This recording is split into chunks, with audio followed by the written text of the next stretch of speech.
आजचे पाहुणे या कार्यक्रमामध्ये रसिक श्रोते हो, आपणा सर्वांचं स्वागत आणि अपर्णा कल्लोळचा नमस्कार. श्रोते हो, गेल्या भागापासून आपण विज्ञान भारती आणि मराठी विज्ञान परिषदेचे सांगली जिल्ह्याचे समन्वयक सुनील देशपांडे यांच्याशी बातचीत करत आहोत.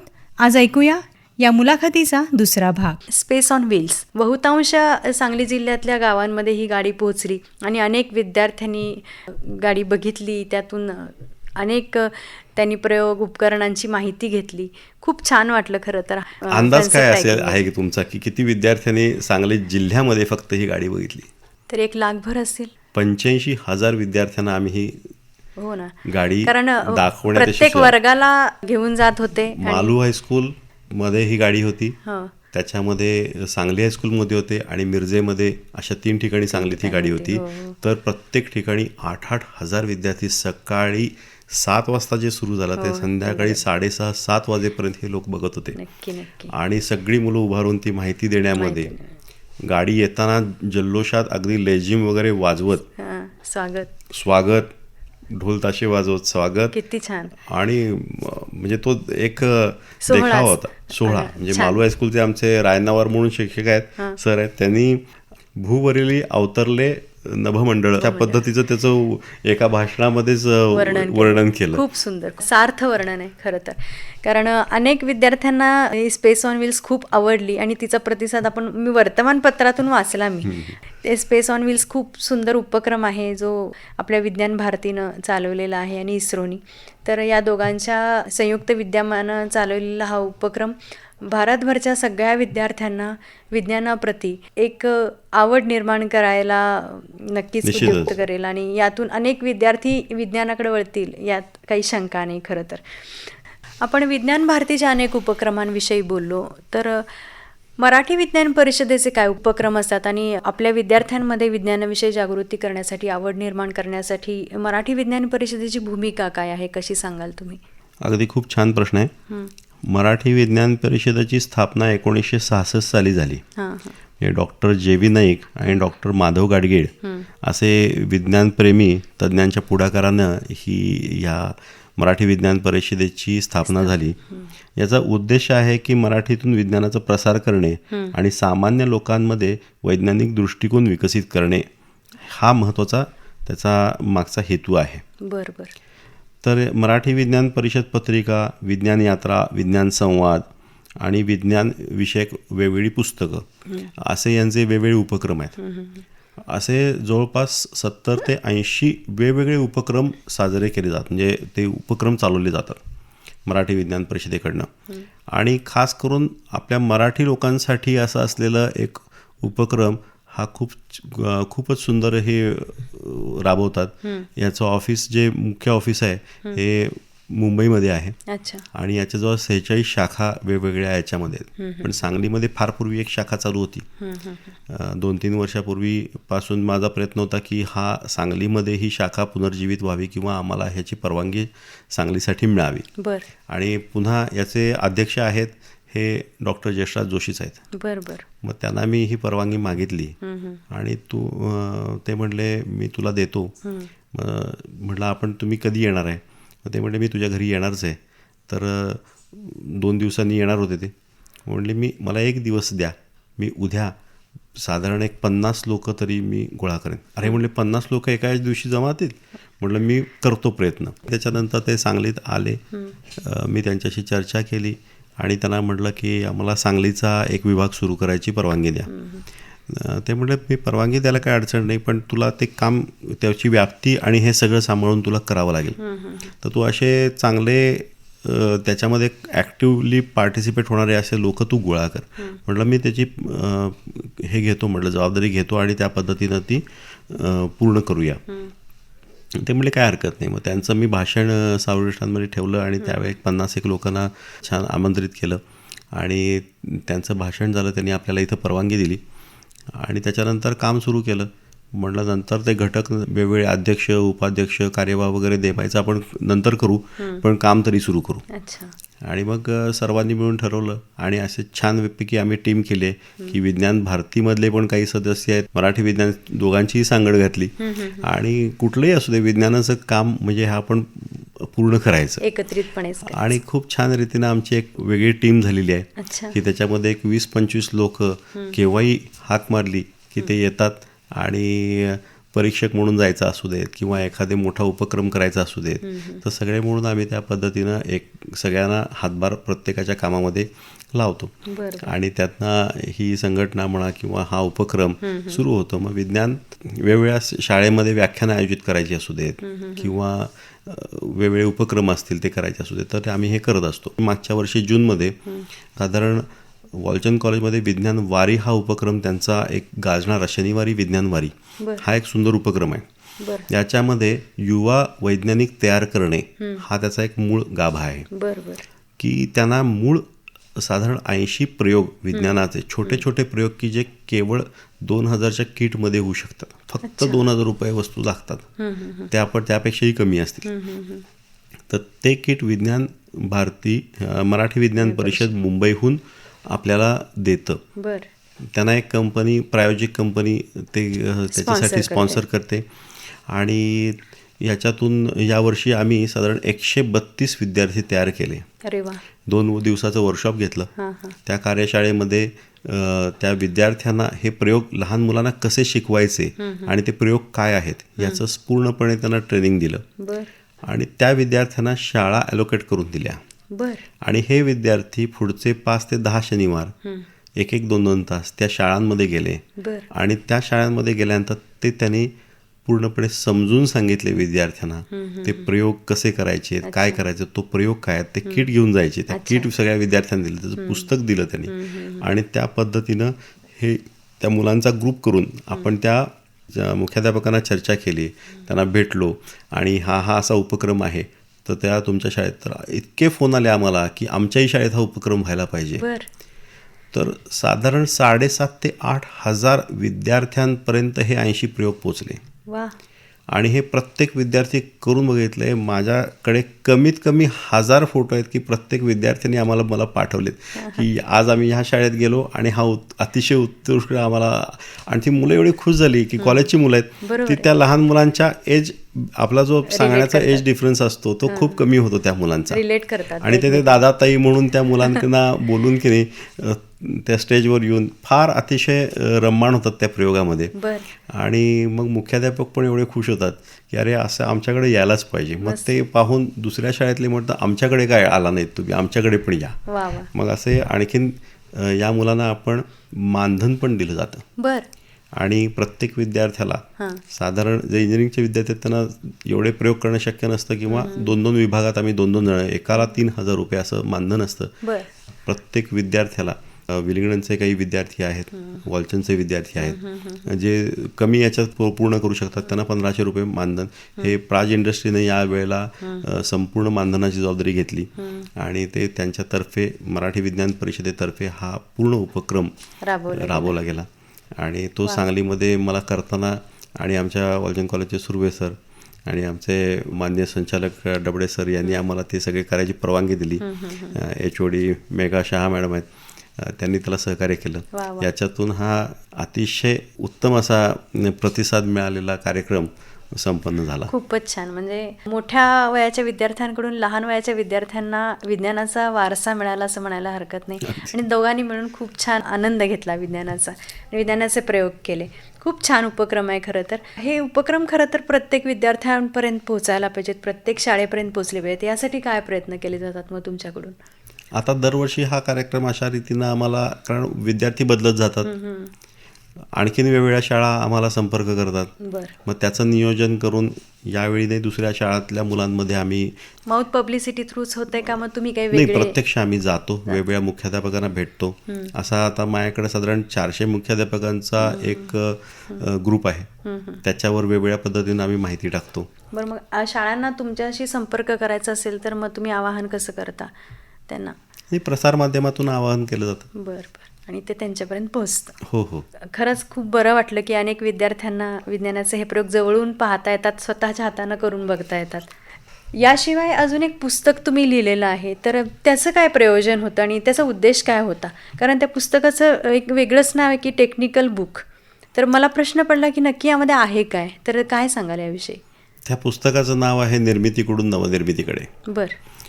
म्हणजे हे लिहिण्याच्या म्हणजे आता हे सगळे प्रयोग पाहत असताना करत असताना बऱ्याच वेळेला मुलांना समजावून सांगताना असं लक्षात आलं की आपल्या मातृभाषेतून त्यांना काहीतरी मूळ काही तत्व त्यातली समजणं खूप गरजेचं आहे. म्हणजे ते सोपं जातं मातृभाषेतून समजायला. आपल्या मातृभाषेतून सांगितलेली गोष्ट लहान मुलांना ते कुठल्याही वर्गातल्या लोकांना, हे पुस्तक लिहिण्याचा उद्देश असा आहे की फक्त इंजिनिअरिंगची मुलं किंवा टेक्निकल रीडर्स फक्त हे वाचू नयेत, तर सगळ्यांना याचा उपयोग, समाजातल्या सगळ्या घटकांना उपयोग व्हावा. नक्कीच.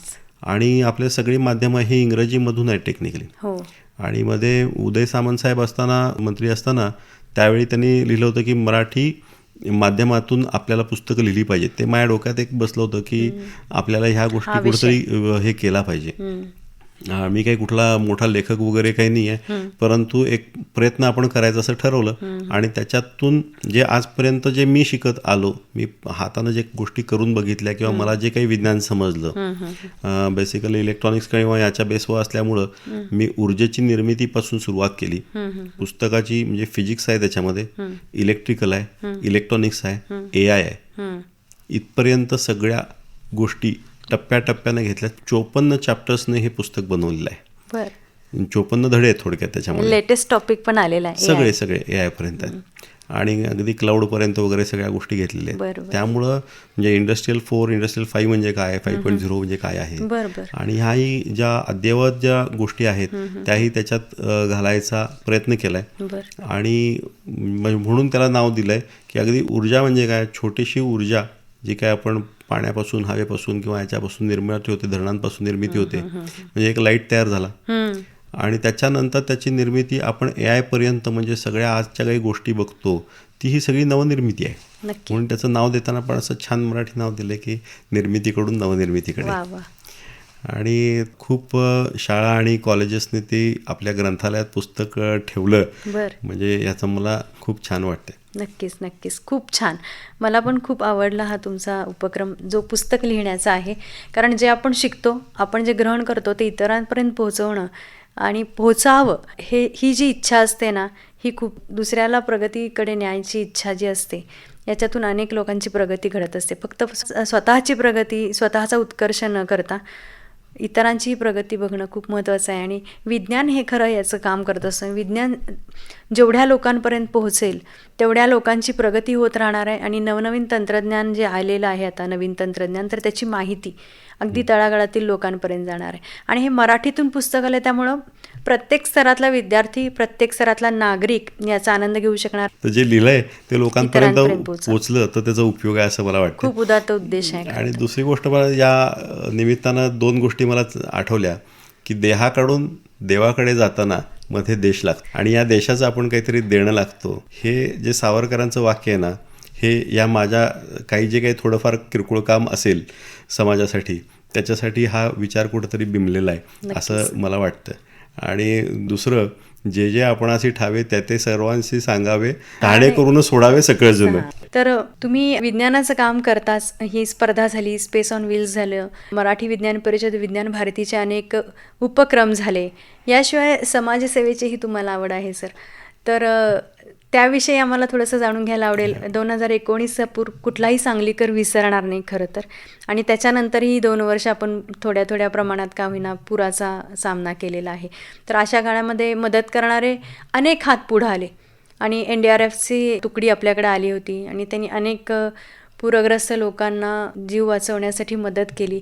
आणि या लोकांना हातभार लावण्यात आपले सांगलीतलेही अनेक लोक होते, त्यामध्ये तुम्ही होता. तर त्या कामाविषयी आम्हाला काय सांगाल? खरं पाहता सुरुवातीला 2005ला सांगलीत पहिल्यांदा पूर आला, 45 ते 50 वर्षानंतर. हो. आणि त्यावेळी पण घरात सगळ्यांच्या जवळपास गावभागात राहत असल्यामुळं पाणी शिरलेलंच होतं. अंदाज पहिल्यांदाही आला नाही, अचानक पाणी वाढलं, नुकसान सगळ्याच लोकांचं एका रात्रीत पाणी वाढलं. एका रात्रीत वाढलं. त्याच्यानंतर लोकांना असं वाटलं की ह्याच्यापेक्षा काय फार मोठं येत नाही पाणी. त्याच्यानंतर बरीच वर्ष लोटली, आणि नंतर 2018-19 जो काही पूर आला, त्यामध्ये लोकांना अंदाज आला होता की पाणी येणार आहे. आणि त्या मानानं ठीक आहे, एवढ्या लेवलला येतं पाणी, त्याच्यानुसार लोकांनी वर सामान थोडंसं त्याच्यापेक्षा 3-4 फूट जास्त उंच उचलून ठेवलं. ज्याला काही शक्य होतं त्यांनी थोडंफार बाजूला नेलं, पण सगळ्यांनाच ते शक्य नसतं. आणि 2-4 दिवसात उतरेल पाणी असं वाटलं, पण यावेळेचं मात्र प्रचंड पाणी आलं, कंट्रोल झालं नाही आणि सगळ्यांचंच अतोनात नुकसान झालं. 8 दिवस पाणी राहिलं. 8 दिवस पाणी राहिलं आणि अशी अवस्था झाली की कुठलीच वस्तू कामाची राहिली नाही घरातली. म्हणजे आमच्या घरात तर अशी अवस्था झाली की पण गावभागातलं असं 50 फुटाच्या वर 51 फूट झालं की आमच्या पायरीला पाणी लागून हळूहळू पाणी आत यायला. आम्ही आपल्या वस्तू उचलून ठेवल्या वर बऱ्यापैकी. नवीनच वॉशिंग मशीन, फ्रीज घेतलेलं होतं, ते अगदी नवरा बायको दोघांनी उचलून असं कट्ट्यावर ठेवलं आणि पूर आला. मग तात्पुरतं मित्राच्याकडं राहायला गेलो. त्याचा एक फ्लॅट रिकामा होता म्हणून जेवढं काही गरजेचं डॉक्युमेंट्स वगैरे सगळे घेऊन गेलो, पण सगळं सामान हलवणं काही शक्य नव्हतं. आणि नंतर पाणी आलं आणि ते वाढलंय याच्यामध्ये तर ते इतकं प्रमाणात वाढलं की सगळंच म्हणजे घरातलं A to Z वस्तू सगळी संपलेली होती. अगदी आमच्या लाफ्टपर्यंत पाणी गेल्यामुळं कुठलीही वस्तू टिकली नाही. पण त्याचा आता विचार करायचा नाही सोडून जे काही थोडेफार कपडे आणि एवढंच आमच्याबरोबर जेवढं काही नेलेले डॉक्युमेंट्स म्हणून महत्त्वाचे म्हणून एक 4-5 बॅगा होत्या, वह्या पुस्तकं वगैरे तेवढीच फक्त शिल्लक होती. अदरवाईज सगळं गेलेलं होतं. पण ह्या पुराच्या काम कसं करायचं असा हा तुमचा प्रश्न असेल तर त्याचं असं झालं की गौरव शर्मा म्हणून त्यावेळी कॅप्टन ह्या कामासाठी एक NDRF यायच्या आधी त्यांचं एक बोट होती आणि त्यांचं एक काम चालू होतं आणि त्यांचा नंबर माझ्याकडे होता. कुठल्या तरी योगानं तो नंबर आला आणि कोण कुठं अडकलंय याच्यासाठी मी त्यांना कुणाचा तरी फोन यायचा, हे अडकलेत. मग मी त्यांना कॉन्टॅक्ट करून सांगायचं की अमुक अमुक ठिकाणी ही व्यक्ती अडकली आहे, शक्य असेल तर तेवढं तुम्ही जरा त्यांना मदत करा. कारण त्या बाजूला जाणं शक्य नव्हतं आपल्याला कुणाला. आणि मी विश्रामबागमध्ये सगळं सामान घेऊन विश्रामबागमध्ये राहिलो. पण काय माहिती माझा नंबर असा फिरला की मला 100 फोन यायला लागले, आम्ही अडकलोय, आम्ही हित आहे, तुमचा नंबर मिळाला आहे.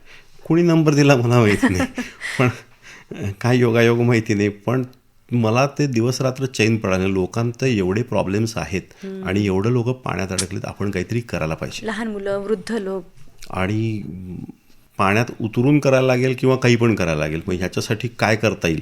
मग मी आपलं त्यांना फोन करा. 2-3 दिवसानंतर तो ब्रह्मनाळचा प्रसंग झाला आणि ती बोट उलटली आणि त्यांचाही संपर्क त्याच्यानंतर त्यांनाही बहुतेक ते जाऊ नका म्हणून सांगितलं असेल. आणि मग NDRF यायचं आहे. NDRF येणार आहे म्हणून मी आपलं माझ्याकडे यादी तयार की हे इथं अडकलेत, हे इथं अडकलेत, असं मी सगळं कागदावर लिहून घेतलेलं. द्यायला तर पाहिजे नाही ना. आणि ते लोक माझ्यावर विसंबून झाल्यासारखे झाले ना की माझा नंबर फिरला. एक जबाबदारी वाढली की मला ते चैन पडे ना आणि हे आपल्याला काहीतरी धडपडून काहीतरी केलं पाहिजे, यांना वाचवलं पाहिजे. आणि मग NDRFची टीम आली. मी ती इथं गाडी येणार आहे, तिथं गाडी येणार आहे म्हणून मी त्यांची वाट बघत त्यांच्या इथे जाऊन गाडी लावून बसायचं, थांबायचं, त्यांना कसं भेटता येईल, काय भेटता येईल. पण भेटूच पण द्यायचे नाहीत ना. मग ते आल्यानंतर ती कुठनं तरी मी मार्ग काढला आणि त्यांच्यापर्यंत पोहोचलो आणि त्यांना यादी दिली की हे असे आहेत आणि असं असं थांबलं आहे. मग दुसऱ्या दिवशी आणखीन एक तिथले SP होते, त्यांच्या याच्यातून मी त्या सिव्हिल हॉस्पिटल रोडच्या इथं आत जाऊ द्यायचे नाहीत, पोलिसांनी लावलं असायचं. तिथून आत गेलो मी, काहीतरी ओळख सांगून काहीतरी करून आत गेलो आणि दिवस रात्र काही लोक पाणी दे, कुठं काय दे, असे बाटल्या पुरव वगैरे ह्याच्यामध्ये सिद्धिंदी त्यांचं जे ऑफिस आहे तिथून हे करत होते. दिवस रात्र मी त्यांच्या मदतीला तिथं लागलो की हां ह्यांच्यातून आपण आत पाठवूया, ह्यांना मदत लागते तिकडे पाठवूया वगैरे. असं करून पाण्यात उभारून ते डॉक्सीच्या गोळ्या खायच्या आणि आपलं हे सामाजिक काम सुरू करायचं. आणि मग ते बघितलं आमच्या एका NDRFच्या मित्राने. मग ते नंतर माझे एवढे चांगले मित्र झाले की आजही ते माझ्या कॉन्टॅक्टमध्ये आहेत. ते त्यावेळेचे त्यांना राहायची व्यवस्था अँबॅसेडर हॉटेलमध्ये आणि बाकीच्या इथल्या जवळच्या हॉटेलमध्ये जिथे ग्रेट मराठामध्ये त्यांच्यासाठी मी फिरलो. त्यांच्यासाठी मी त्यांची राहायची व्यवस्था केली आणि मार्केट यार्डमध्ये त्यांच्या सैनिक म्हणून तिथे एक गाडी आलेली, त्यांच्या ठिकाणी मग त्यांना जेवण नेऊन दे, मग काही घरातलं घेऊन जा, काही असेल ते कुठनं तरी हे करून. आणि ते असं त्यांच्या बरोबर राहिलं. ते इतके चांगले मित्र झाले की ते आले नाही तर फोन करायचे मला की तुम्ही या. आणि मग त्यांच्याबरोबर मग मी 6 दिवस जवळजवळ पाण्यामध्ये वेगवेगळ्या ठिकाणी लोक जिथं अडकली तिथं त्यांच्याबरोबर फिरून मग ते मला बोटीतनं घेऊन जायचे. इकडे कैसे जाना आहे, कहाँ जाना आहे वगैरे. त्यांना इथला रस्ता माहित नाही, इकडचा भाग माहिती हरिपूरपर्यंत तर काहीच समजत नाही. आणि ताऱ्यांचं कंपाऊंड वगैरे असायचं ना हरिपूरच्या याच्यामध्ये, ती रबर ट्यूब फुटायची किंवा शक्यता असायची. तरी आम्ही जीवाची पर्वा न करता त्याच्यावर जाऊन जवळपास मी रेकॉर्ड केलेली 52 रेस्क्यू ऑपरेशन्स आहेत आणि इतक्या ठिकाणी जाऊन लोकांना वेगवेगळ्या अवस्थेतनं बाहेर काढलेलं आहे. कुलदीपजी म्हणून आहेत आणि YD यादव म्हणून मेन चीफ होते त्याचे, असे बरेच नंबर आहेत. त्याच्यानंतर ते इथे आलेले असताना 3-4 वर्षानंतर कॅप्टन आले होते इथं सांगलीमध्ये. ते चालले होते 3 वर्षच फक्त त्यांचे तिथे NDRF मध्ये असतात, नंतर ते लष्करात परत जातात. त्यांचं वेगळ्या पद्धतीचं पोस्टिंग, मेजर वगैरे झाले असतील ते नंतर. आणि मग ते आले होते, त्यांनी मला फोन केला, सर जी मैं आया हूँ आणि मेरी सब टीम आई है, हम चल रहे हैं छत्तीसगढ़, आपको टाइम है क्या, आएंगे क्या. मी मुलाला घेतलं आणि किक मारून अक्षरशः भेटायला गेलो त्या माणसाला. ते सगळ्याच्या सगळे टीम भेटली. ते एकच स्वप्न होतं की माझं त्यांच्याबरोबर एकदा, म्हणजे पुराच्या वेळेला ते म्हटले आम्ही एकदा ड्रेसमध्ये असताना आपण आपल्या एखाद्या बरोबर फोटो काढूया, पण ते काही योगाला नाही. पण मी नंतर त्यांना भेटलो. ते लोक अजून माझ्याबरोबर कॉन्टॅक्टमध्ये आहेत, म्हणजे वेगवेगळ्या ठिकाणी काम करतात, पण आठवण ठेवतात अगदी अजूनही. प्रत्येक रंगपंचमीचा असेल, धुलीवडचा असेल, मेसेज आलेला असतो. अच्छा. त्यांनी जे काम केलं रेस्क्यू टीमने, त्या कामाला तुम्ही खूप मोलाची मदत केली आणि त्यांनी त्याची खरं ओळख ठेवली, कारण नवीन हा भाग होता त्यांना. आणि मला हे काम करायची संधी मिळाली खरं तर, म्हणजे ते त्यांनी मला त्याच्यामध्ये सहभागी करून घेतलं. कारण हा कुठंतरी पिंड आहे की माझे आजोबा स्वतः मिलिटरीमध्ये होते. बरोबर. आणि अशा मिलिटरीबरोबर मला काम करायची, म्हणजे लहानपणापासून एक इच्छा होती की आपण पण मिलिटरीत जावं. पण त्यांच्याबरोबर मला काम करायला, त्या इच्छेनं मी त्यांच्या बरोबर गेलो. खरं पाहता तर हे रिस्की होतं खूप काम. कारण हरिपूर सारख्या भागामध्ये तुम्ही म्हटलं सगळं कंपाऊंड वॉल, तारेची कुंपणं, शिवाय साप वगैरे हे प्रकार, मगरी साप हे प्रकार नदीकाठाला खूप. हे पण हे जोखमीचं काम होतं, कारण असे आपल्या इकडं मगरी सुद्धा छतावरती बसल्या होत्या, घराच्या जाऊन साप फिरत होते आणि खूप डेंजर प्रकारचे साप होते, अगदी विषारी वगैरे. आणि यातनं काम करणं म्हणजे खूप अवघड काम होतं. आणि अशावेळी NDRFच्या लोकांना तुम्ही मदत करून त्यांना खूप मोलाची मदत केली, आणि ही एक आठवण राहिली असं म्हणायला हरकत नाही. तुम्हालाही मनापासून आनंद आहे त्या गोष्टीचा की तुम्ही हे करू शकला, समाधान म्हणायला हरकत नाही. आणि ती टीम तर सतत हे काम करतच राहते. त्या लोकांना खरंच सलाम, आणि तुम्हालाही सलाम. कारण NDRF टीमला सांगली काय माहिती नाही, सांगलीतले भाग माहिती नाहीत, कुठून फोन आला, GPS चालते नाही चालते, अशा वेळेला लाईट नव्हते, काही नव्हतं, केव्हा डाऊन होतील काही सांगता येत नव्हतं. अशा वेळेला लोकल माणसाने मदत करणं हे खूप महत्त्वाचं असतं. जसं डोंगराळ भागात गेल्यानंतर तिथला लोकल माणूस जे रस्ते सांगतो तो इतरांना कुणाला माहिती नसतात. ते खूप महत्त्वाचं काम केलं तुम्ही खरं तर. आणि आम्हाला पण खूप अभिमान वाटतो की तुम्ही आमच्या सांगलीतल्या एका व्यक्तीनं NDRF टीमला एवढी मुलाची मदत केली आणि अनेक लोकांना रेस्क्यू करण्यात त्यांना हातभार लावला, आणि त्यानिमित्तानं अनेक लोकांचे प्राण वाचले. तर आता आपल्याला खूप सोपं वाटतं हे बोलताना, पण मी स्वतः हा पूर अनुभवला आहे, आणि काय त्याचं गांभीर्य असतं हे त्या प्रसंगाच्या वेळेलाच आपल्याला समजत असतं खरं तर.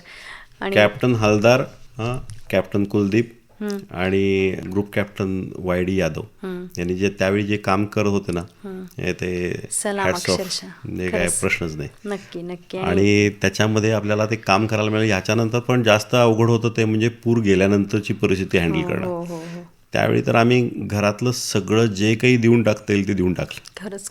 आणि याच्यामध्ये आमचे जे क्लासमेट मित्र होते त्यांनीही मदत पाठवली. म्हणजे पुण्यातून वगैरे जे काही आता ते व्हॉट्सअपमुळे माझे फोटो केले होते, त्यांना ते खूप, म्हणजे माझं कौतुक वाटलं की अरे तू खूप मोठी गोष्ट करतोयस. आणि मग त्यांनी बरीच मदत एकत्रित करून माझ्याकडे पाठवली.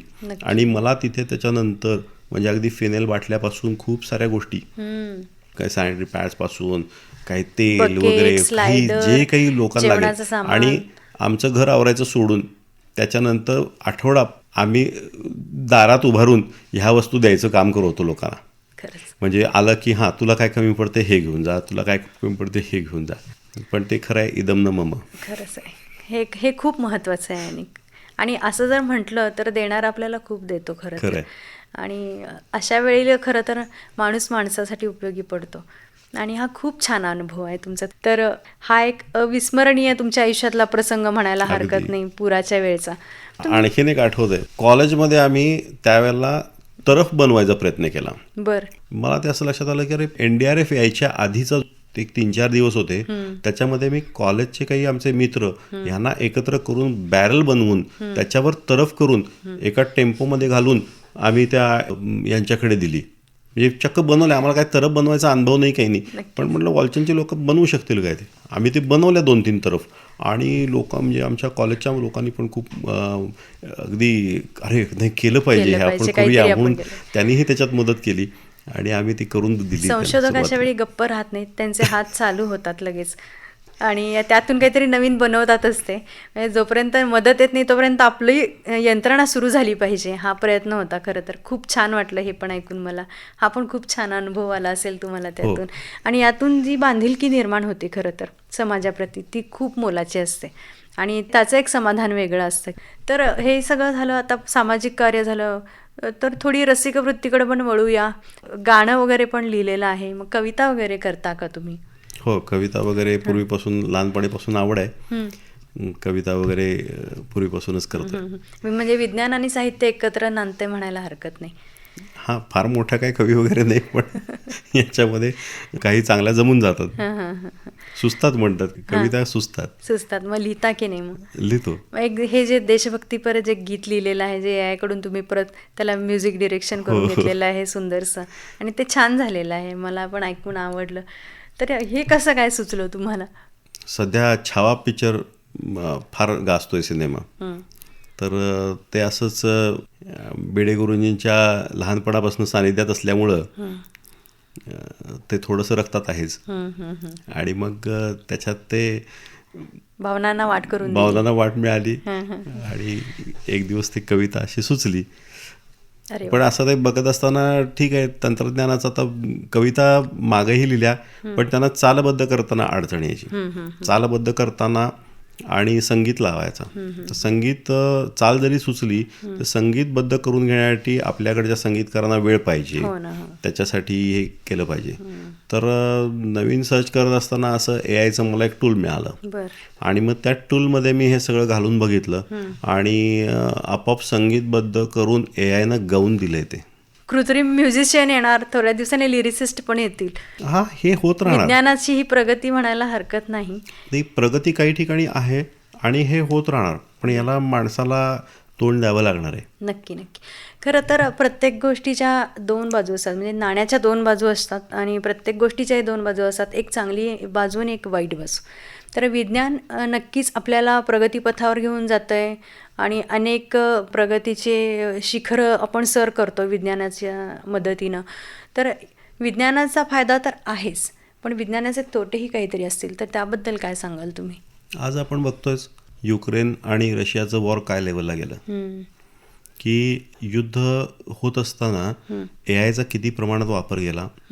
ड्रोनचा उपयोग आपण चांगल्यासाठी करू शकतो, एखादं मेडिसिन देण्यासाठी, एखाद्या गर्दीमधून कसं द्यायचं, किंवा हेलिकॉप्टर अवेलेबल नसेल तर एखाद्याचं हार्ट कसं पटकन पोचवू शकतो हॉस्पिटलमध्ये, याच्यासाठी उपयोग करायचा का कोणाच्या अंगावर बॉम्ब टाकण्यासाठी करायचा, हे शेवटी माणसाचं डोकं आहे. हो ना. त्यामुळं ते कसं वापरायचं शेवटी माणसाच्या हातात आहे. बरोबर. ते जीव पण वाचवू शकतं आणि जीव घेऊ पण शकतं. नक्कीच. त्यामुळं आपण पूर्वी निबंध लिहित होतो, विज्ञान शाप की वरदान. खरं. तर ते हे असंच आहे. नक्कीच. पण जर आता आपण बघितलं युक्रेन आणि रशियाचं वॉर एवढ्या टोकाला गेलं आणि आता पुढच्या भविष्यात सैनिक हे रोबो असतील, ही भीती मोठी आहे. नक्कीच.